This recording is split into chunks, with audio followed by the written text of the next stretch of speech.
Good Wednesday morning, everyone. December 18th, 2024. Uh, uh, anyway, if you were with me yesterday, you heard the tale of an unusual form of vandalism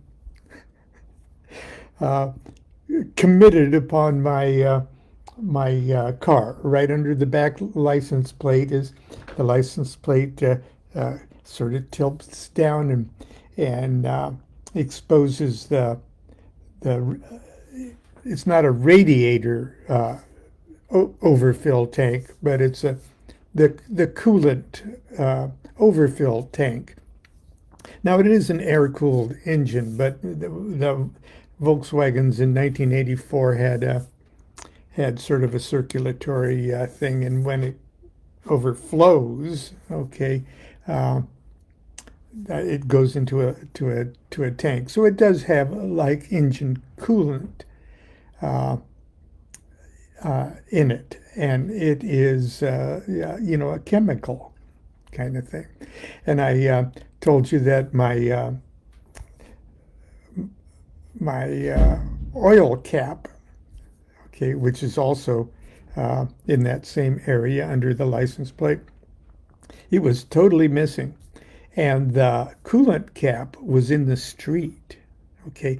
And there was what we thought was an oil slick leading all the way down to the end of the block on the sidewalk, and it was crazy serpentine, an insane design. Okay, and yeah, at first we thought it was oil because it. Uh, but anyway, I took it. You heard the story yesterday. I took it to the shop. That's why I was a little late with the show. Um, just to make sure that nobody had contaminated the oil or anything else.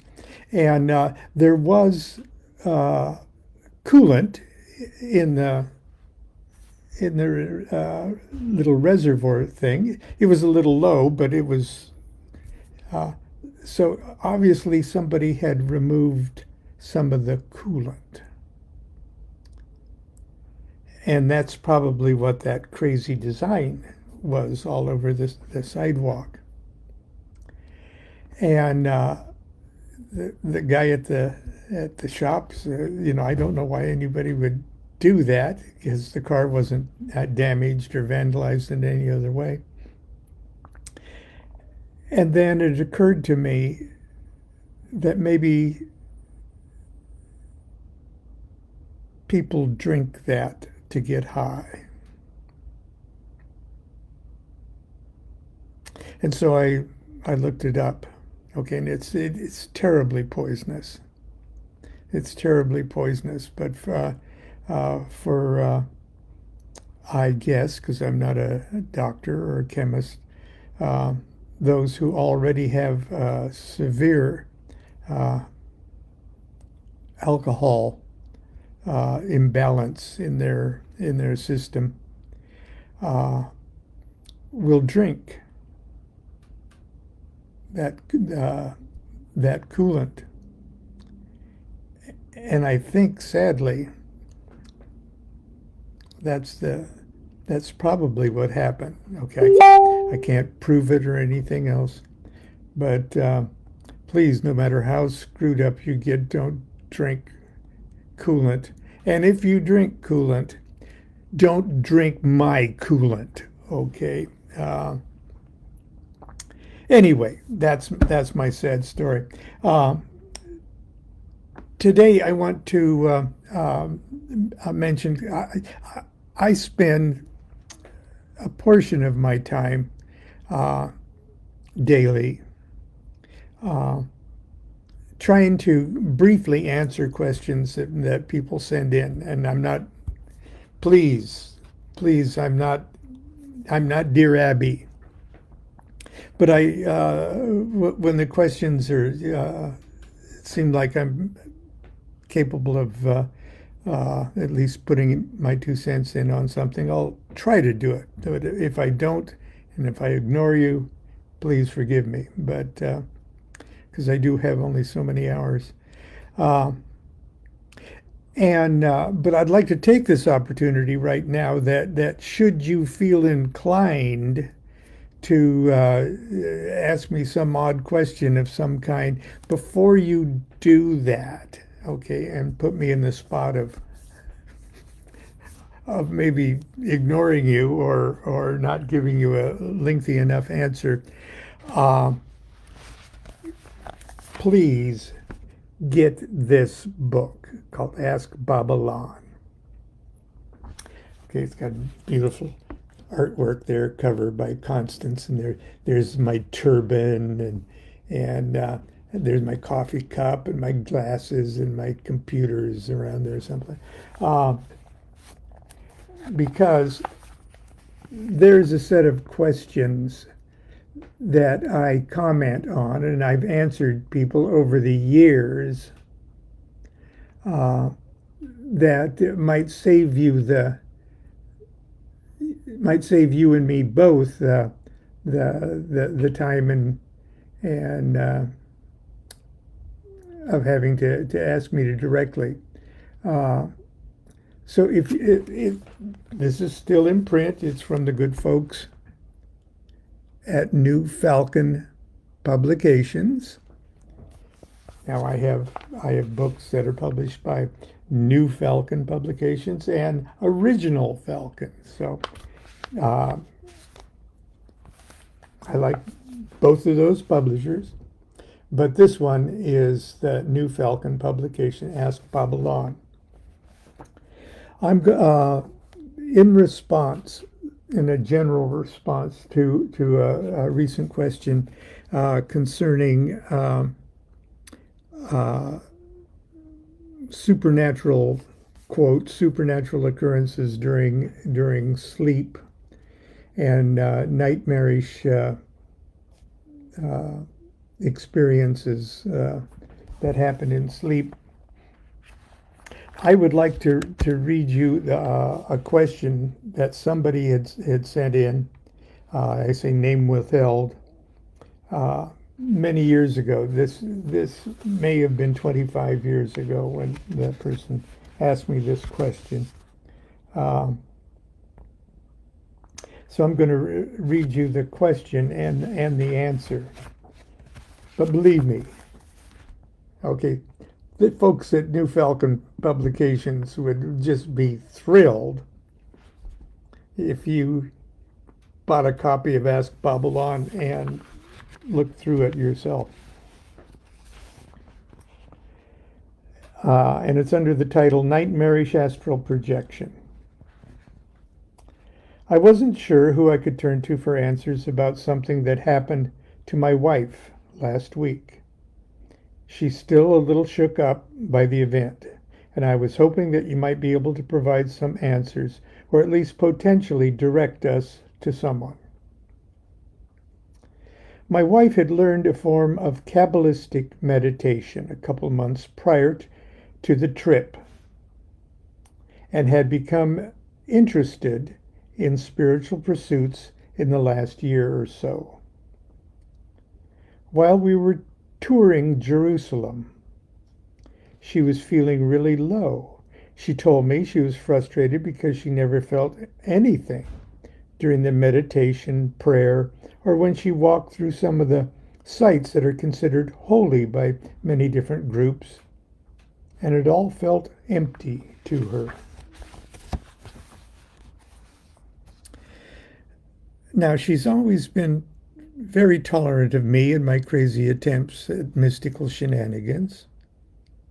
She told me that some of her experiences I have had just couldn't happen to a girl like her.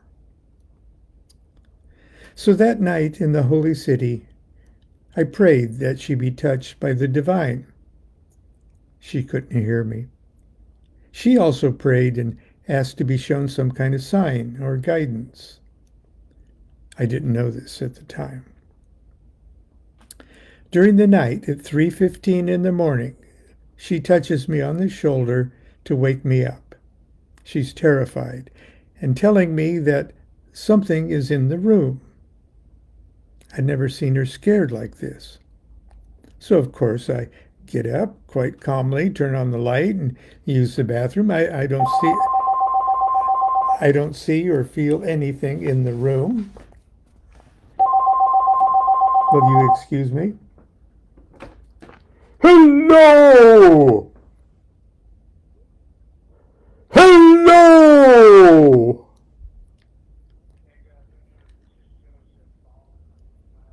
Joseph! Joseph, are you the husband of Mary? Ho, ho, ho, ho, ho!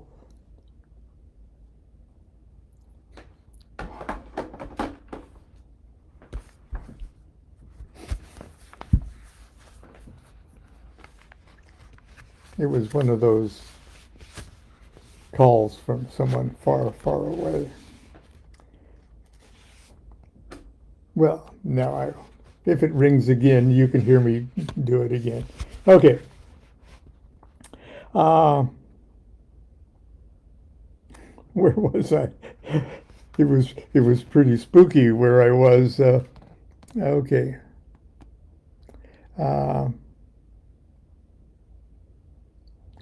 I didn't see or feel anything in the room. Is that where I was?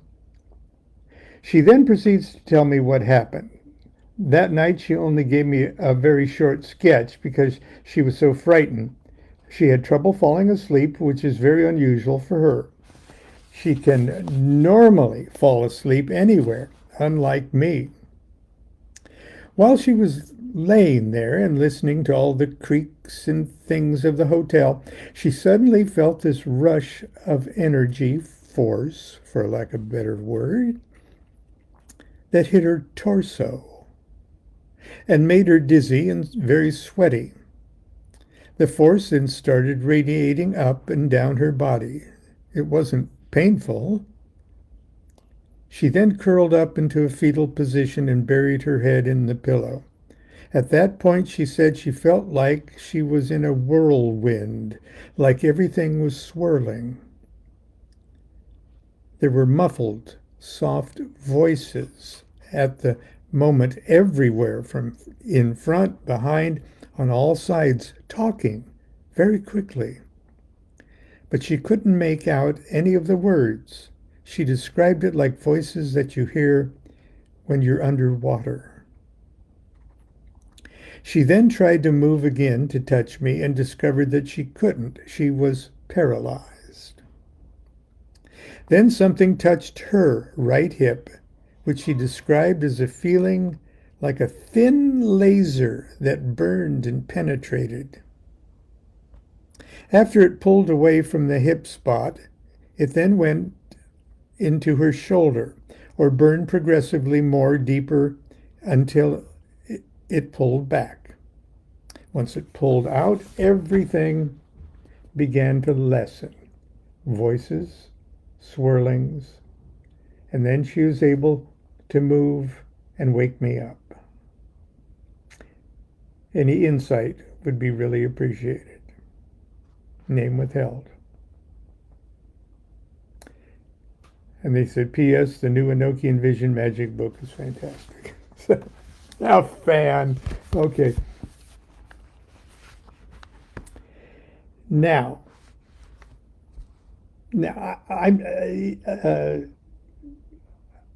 don't know. That sounds like a physical probing of some kind. I always used to joke when I was a kid. I was so desperate to get out of Nebraska that I'd pray to flying saucer people. I didn't believe in God, or I didn't believe in the Christian or Methodist God, but I believed in flying saucers.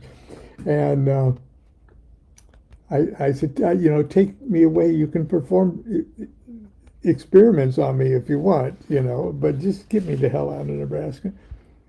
But that thing about the probing with laser kind of thing is kind of very interesting. But I didn't approach it from that angle at all, because frankly, there are other explanations for abductions and things like that that should be considered too. But here's my answer back. Hi, name withheld. Glad you like Enochian vision magic. This sounds very much like the phenomena that surround the near-wake astral projection. One in which the astral, and I hate to use that word, but I'm going to have to use it. One in which the astral body and its senses stay for the most part trapped in the restless and distressed physical body. Like when you're too tired to stay awake and too uncomfortable for one reason or another to really sleep. This happens to me a lot, so I really recognize the symptoms. And if you've heard my stories about trying to roll out of my body on spinach quiche, okay. During a natural and successful nocturnal projection, an example when you dream you're flying, the astral body escapes at a time when the physical body is relaxed and comfortable enough to stay out of the way.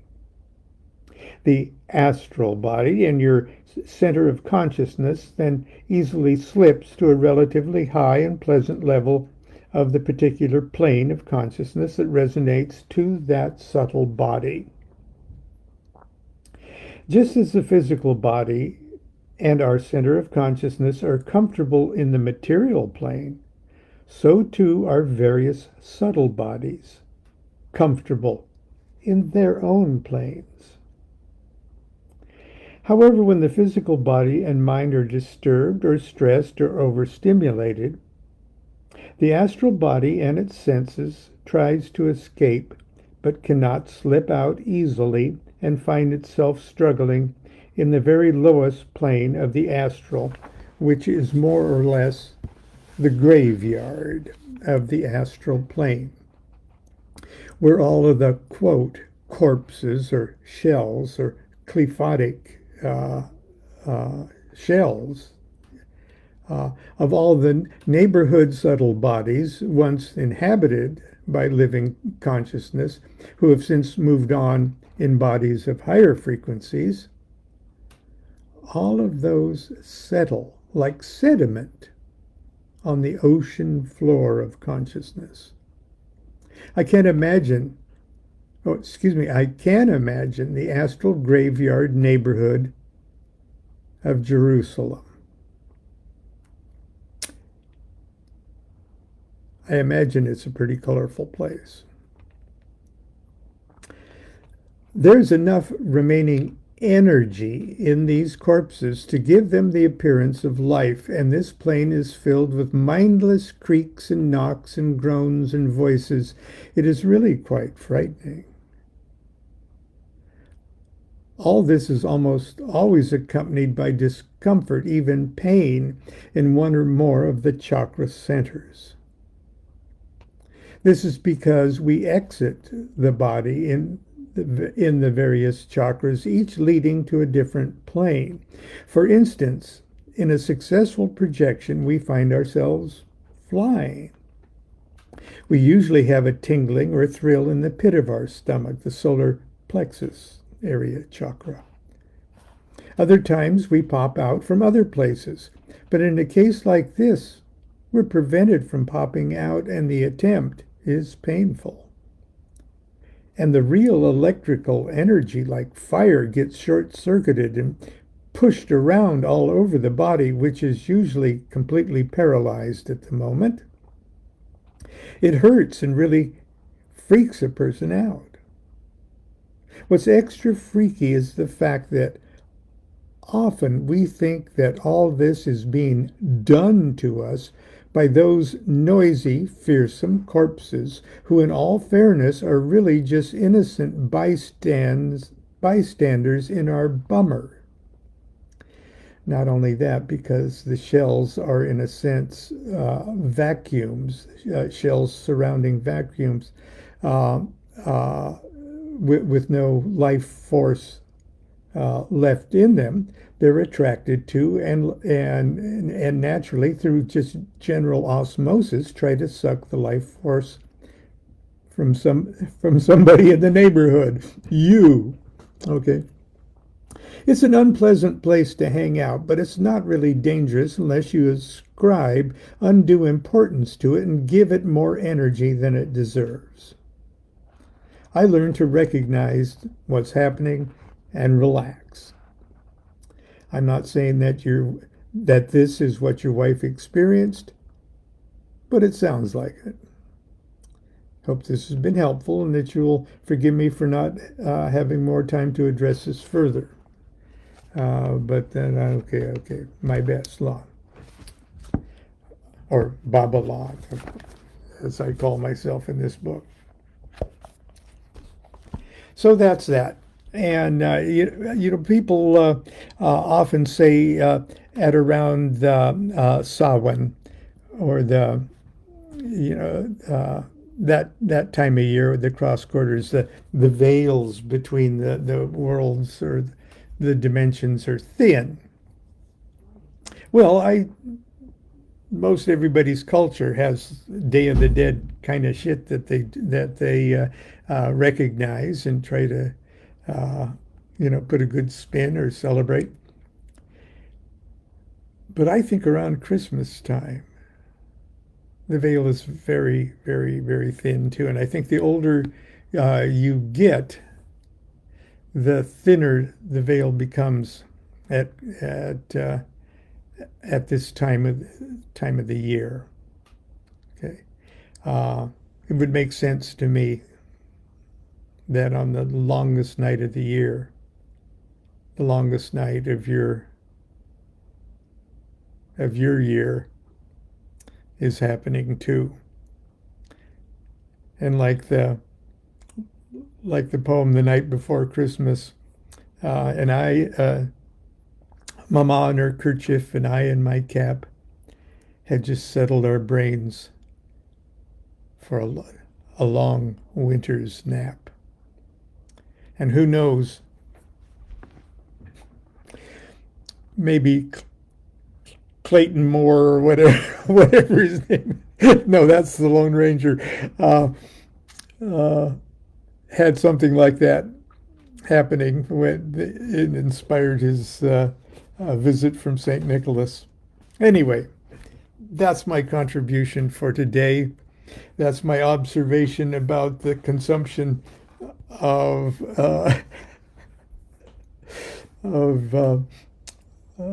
antifreeze to get a person so high that they dribble their antifreeze all down the sidewalk.